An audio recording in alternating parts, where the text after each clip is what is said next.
하나님의 응답. 저 교회 가서 딱 한 가지 기도했어요. 한 명만 달라고. 한 명만 달라고. 반 어거지로 하게 되었다가 지금은 굉장히 인생에 가장 잊지 못할 사건인 것 같아요. 그런 걸 또 이야기하는 것도 도전이기도 했고, 지금도 이렇게 가족으로 살고 있는데 굳이 어떤 식을 또 하는 게 무슨 필요가 있을까 이런 생각을 많이 했었죠. 결혼식을 하고 싶었던 이유는 그 선언이라는 걸 하고 싶었어요. 선언? 네, 그 가족들에게 그리고 친지분들에게 선언하고 우리도 이제 평생 이렇게 살 거다라는 어떤 그런 걸 하고 싶었는데 그 목적이 달성됐기 때문에 저는 만족스럽고, 그걸 준비해준 이경이 너무 감사하다. 제일 화가 났던 순간은 집에 왔더니 집에 앉아서 책을 조용히 읽고 있더라고요. 무슨 책을 읽고 있었나요? 소설책 같은 거. 네. 그래서 그때 굉장히 화가 확 났어요. 지금 해야 될 게 이렇게 많은데 지금 책을 읽을 때냐 막 이렇게. 저는 이성애자 부부도 다 똑같이 어려우신 것 같은데 그 하객의 수업을 추산하는 게 제일 어려웠어요. 이제 민중요청 분들이 많이 왔었고,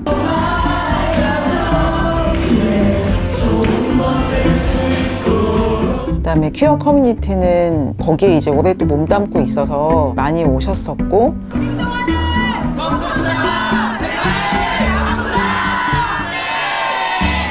성소수자들과 함께하는 종교인들이 생각보다 되게 많으시고,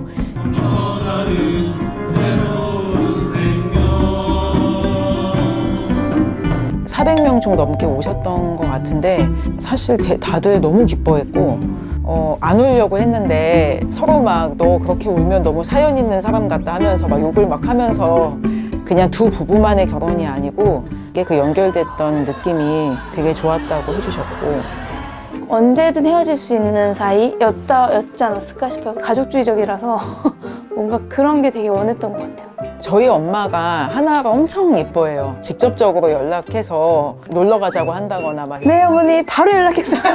바로 연락했습니다, 어머니. 하나 어머니하고 둘이서 한나절 같이 있으라고 하면 약간 힘들 것 같기도 한데 조건이 없는 애정 같은 게 있는 애예요. 그래서 이유가 별로 없구나, 얘한테는. 그걸 알기 때문에 굉장히 편하게 여기는 것 같기도 해요. 저희가 아버지는 이제 11남매의 막내세요. 위로 10명이 있어요.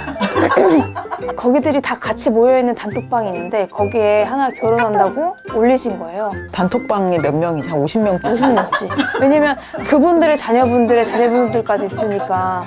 근데 거기 올린다고 했을 때 사실 이거는 이제는 내가 커밍아웃 하는 게 아니고 이분의 커밍아웃이다, 아버지의 커밍아웃이고 삶이다고 생각했는데, 뭐 연세가 꽤 있으신 고모분들이 오셨고 넓은 마음을 가지고 와서 또 즐기다 가시고.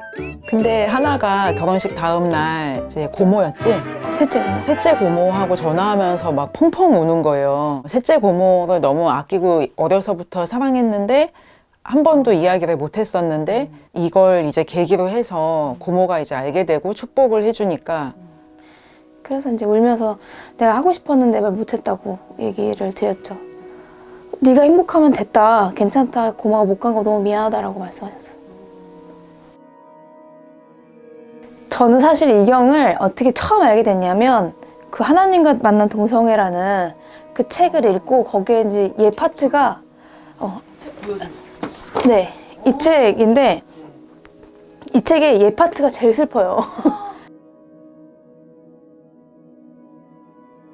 그때만 해도 이제 벽장에 갇혀갖고 누구도 이제 만나지 않고, 교회에서 우리 목사님께서 유구당이라는 분이 쓴 그 시를 읽어주시면서 이런 단체가 있다, 거기에 이제 이경이 있었던 거예요. 팬이에요. 저 그 책 읽었어요. 정말 팬이에요 했더니 이경 표정이 정말 되게 이 책을 읽었다고? 이런 식의 그래요? 저는 한 번도 애인들이랑 손잡고 이렇게 걸어본 적이 없었어요. 창피해 있으니까 우리의 관계를 서로가. 그런데 이경이 갑자기 손을 잡으면서 이거 불편하면 말해, 사람들이 보기에 불편한 시선들이 느껴지는 걸 힘들어할까 봐 하나 너 이거 손잡는 거 힘들면 말해라고 했는데, 정말 급속하게 제가 그냥 그러라지? 이런 식으로 하면서 이제 길거리에서 손잡는 건 당연하고, 그러라지? 사람들이 어떻게 보라지? 하고 안고 이런 거에 스킨십에 너무 자유롭게 된 거예요.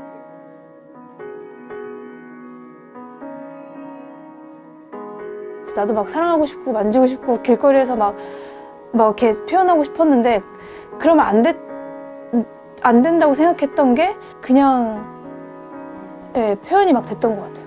하나는 사실은 사회 문제에도 관심도 되게 많았고 이제 고민도 많고 했는데 그런 걸 이야기를 많이 할 만한 동료들은 사실 못 만났었던 것 같아요. 그동안 이렇게 벽장으로 살 때는 미쳐 오르지만 한번 그 해방감을 맛보면 다시 예전으로 돌아갈 수는 없거든요. 저는요 여성이고 동성애자인데 제 끝나고 인권을 나면- 반으로 자를 수 있습니까? 가서 끝나고 나 제 질문권을 평등권을 드릴게요. 반반으로 자를 수 있냐 말입니다. 질문권 이게 드릴게요. 대선을 보면 대답을 해주시란 말입니다. 왜 이 성평등 정책 안에 나중에 말씀드릴 기회를 드릴게요.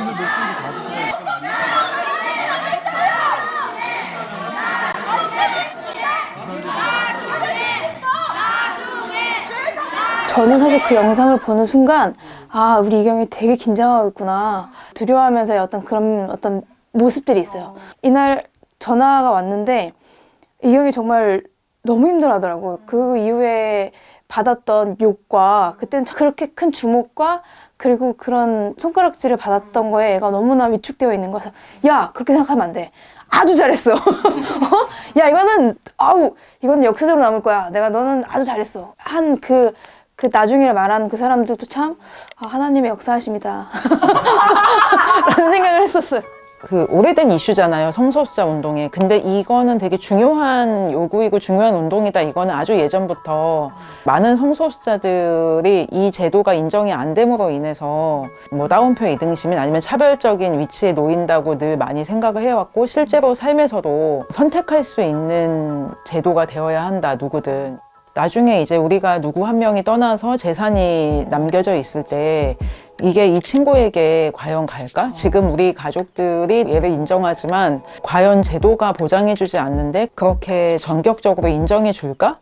위독하거나 그랬을 때는 또 이게 안 될 수도 있잖아요. 수술 동의나 이런 것들은 제가 해줘야지. 내가 이 사람의 가장 가까운 사람인데 근데 그게 안 될 것 같거든요, 요즘에는. 오히려 이제 가족 관계 간의 문제는 갑자기 결혼식을 하니까 우리 식구가 되었으니까 이게 이제 약간 어른들의 정서예요. 관계를 재정립을 할 수 있는 그런 기회가 있는데 그거 외에 제도는 그냥 다 아무것도 없는 채로 남겨져 있는 게 사람들의 인식과 사람들의 관계는 제도보다 지금 너무 빨리 바뀌고 있구나 이런 생각을 되게 많이 해요. 이 새가 여기 테라스에서 죽었거든요. 네. 어디 부딪혀 죽었는지 모르겠는데 저는 새를 너무 무서워하는 조리공포증이 있는데 이만한 참새 같은 아이였는데 이걸 이렇게 해가지고 같이 묻어줬거든요. 이걸 이렇게 듣는데 너무 든든했어요.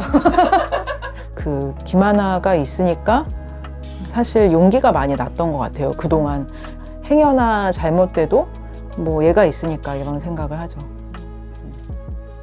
저는 어렸을 때 그 동성애라는 게 항상 두려움이었고 혐오스러웠고 스스로에게도 그리고 관계도 가족 간의 관계도 너무 막 극으로 치달았던 이유 중에 하나가 아마 그랬던 것 같아요. 저희 안에 있는 그런 모습들이 스스로도 감당이 안 됐기 때문에 그랬던 것 같은데 그런 게 너일 수도 있겠구나라는 걸 넓게 받아주는 사회가 된다면 훨씬 더 그 가능성이 넓어지고 되게 좋을 것 같아요.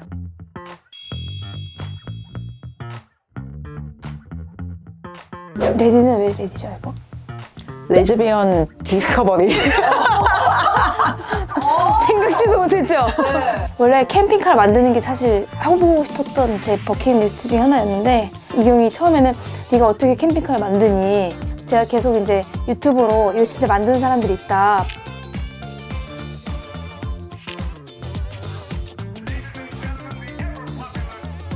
이제 캠핑카 만든 건 2020년도? 2021년도에 다 완성이 됐고 그래서 타고 다니기도 하고 여행도 많이 다녔는데 긴 여행을 떠나야 되니까 조금 더 이제 뭐 보강하고 그러고 있고 캠핑카로 해외에 갈 수 있는 유일한 거의 그런 루트여가지고 횡단을 해서 유럽을 가서 6, 7월 달에 열리는 유럽의 그런 퀴어 퍼레이드를 참여해보고 싶은 그런 마음이 있어요. 그러니까 퀴어 이웃이 많아진다고 하는 건 너무 좋은 거죠.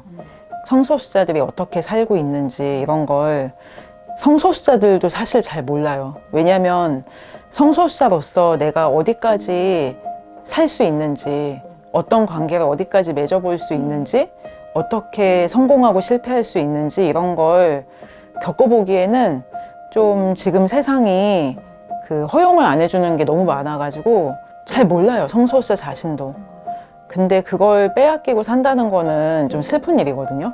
이 잔칫날을 준비하면서 이성애자 그 동료들, 친구들을 굉장히 많이 만나게 되었는데 그걸 보면서 조금 상상이 갔어요. 아, 퀴어 이웃이 많아지면 이성애자 이웃들이 이렇게 바뀔 수 있고 굉장히 더 이 사람들의 삶도 풍성해지겠다 이런 생각을 어떻게 보면은 경험적으로 확신하게 됐어요.